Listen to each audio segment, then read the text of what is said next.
Hello everyone, welcome to Doralipa channel. In today's video I am going to show you how to enable fingerprint lock on WhatsApp. Now the first thing you have to do is open WhatsApp. From here tap on three dots, then go to settings. From here tap on privacy. Now from here scroll down. Here you can see fingerprint lock option, then tap here. Now just tap here to enable fingerprint lock. Then scan your fingerprint and it's done. Now you can see fingerprint lock is enabled. Here you can see automatically lock option. You can select after 3 minutes, after 1 minute or immediately. If I select immediately, then close WhatsApp. Now if you open WhatsApp again, now you can see fingerprint lock has been enabled.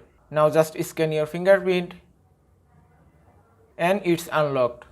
And that is how you can enable fingerprint lock on WhatsApp. I hope this video was helpful. If it was, please give it a thumbs up and don't forget to subscribe.